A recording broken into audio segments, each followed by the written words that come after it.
Okay. The Lord knows you're innocent. Okay, like I'm crazy. It makes it seem like I'm crazy. Oh, but I am extra. Okay. You ain't crazy. You're smart.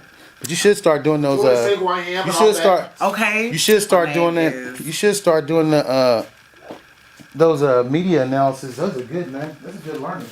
Oh, That's something thanks. free you can do for the people on Well, Facebook. Jay was, 'Cause I never even looked at that. I was like, yeah, you're right. I agree with something. Yeah, because I was so mad at Jay for posting that. For real, you was? I was mad at him because it's the summertime and I don't do no work during the summer. Ah, okay. Except I will write. What's that is? Explain it. I'll write, but that's about it. So everybody's like, Dr. Story, can you please do more of these? Okay. You should. Tell bitches pay us tuition. Okay, so yeah, you ain't from Louisville, but you still know the impact of Ali. Yeah. You don't. I think you'll be the only one that's not from Louisville. I mean, Oh. Is Al from Louisville? yeah, he's from Louisville. Oh. He moved away and moved to Baltimore. He's from his mom. Oh, okay. It's in the West End. Oh, yeah, he's he did from talk Louisville. about going to those drag He's shows. just not even lived here as long. Okay. So I'll basically, about just talk about how the impact that Ali had in your life, as far as like seeing.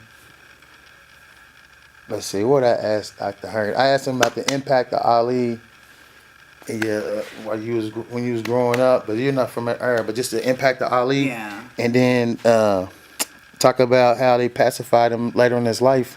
Okay, I'm ready. Do you need me to prompt you, or you? No, I can just talk. Okay. Okay. Go. Muhammad Ali was important and significant as a public figure and an athlete for several reasons. The first, Ali talked about and discussed very adamantly and very boldly and in a very courageous way about how beautiful he was, not only because he was a world champion athlete or a world-class athlete, but also because he was African American, and he was an African American male at that. Ali was very unapologetic about how not only did he feel that he himself was beautiful, but that black people generally, transnationally, were a beautiful people because of the ways in which we resisted, the ways in which we invented and reinvented culture, the ways in which we combated white supremacy. Okay. No, keep going. He's fine. He going. I was gonna tell him he could have went around this way. Okay. My fault. Keep going. No. And so, you know, there hasn't really been, and I said this on a Facebook status when I learned of his passing, there hasn't been an athlete since Ali or even before Ali to be such a social activist. And I mean, not only for African Americans, but also for Islam. As we all know, Ali had a very close and deep personal friendship with Malcolm X.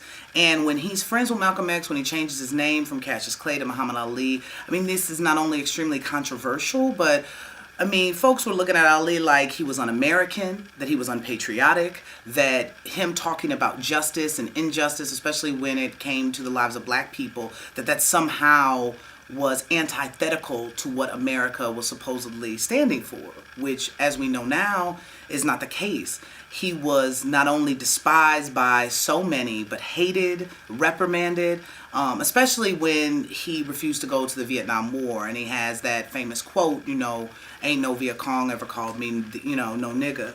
And people said, you know, how dare you turn down this American service? And I mean, Ali's point about not participating in a war, Ali was aware that African Americans have participated in every single war in the United States since the first war, right? And that didn't stop their participation in these wars, and them acting patriotic, quote unquote, and standing up and fighting for the country didn't really do anything to impact the social and economic and injustice, you know, racist. Hold on, let me reset that. Goddamn, Doc. Let me say something. You are just so intelligent. Oh no! That's why I fucking got you, man. Goddamn, you are killing it, Doc. Like, I got so much I can use from that. Oh my God. But yeah, like that's why I asked you. but just because African Americans participated in every single war since the first war that we had in the United States didn't change their socioeconomic circumstances, right? We know that folks would come home from the war expecting ever greater freedom, and that was not the case. They were subjected to racism, hatred, being spat on, being attacked by dogs, being feared and surveyed by the police. So this idea of black people going to war and somehow freeing themselves by performing some patriotic duty, Ali said, you know what, I'm not having it and I'm not doing it. I think that now, you know, since Ali has gotten Parkinson's and since his passing, there's a lot of sanitizing when it comes to his public image about who he was and what he stood for. But those of us who followed Ali, you know, because Ali was, you know, I'm not from Louisville, but my father made it clear who Ali was in my life and who that I should look up to him and admire him and learn lessons from him. And then also in popular culture, I remember the famous scene from Coming to America where they're arguing about whether or not they're going to call him Cassius Clay or Muhammad Ali, and his mama named him Clay, I'm going to call him Clay.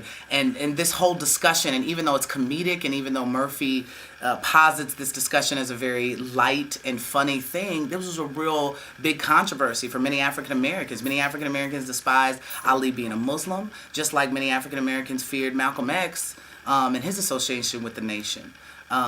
And they do this to a lot of our figures. They did this to King. They've never done this to Malcolm X, surprisingly. They really don't deal with X, and they don't attempt to sanitize his image.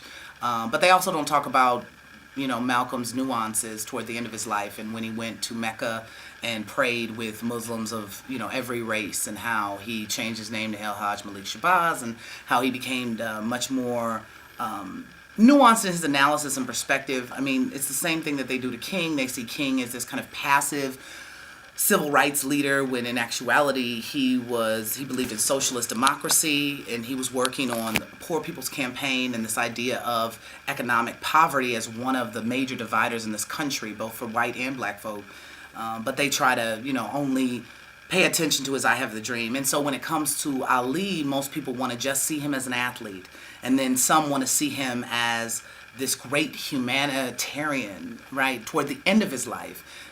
No one wants to think about Ali and all of the many layers and nuances that he had within him. He was an athlete, he was a social activist, he was Muslim, and he celebrated and boldly lived all those aspects of his life until the very end, until Parkinson's took his voice. And I do believe that if Parkinson's had not taken Ali's voice, we would know exactly what he thought, what he felt, especially now in this climate of Black Lives Matter and police brutality and state violence. I mean, I definitely believe Ali, just like he had been before, he would be very outspoken about the injustices that black people face. So, I mean, he's always been a hero of mine. He's greatly missed, and, you know. It's good, man. Okay.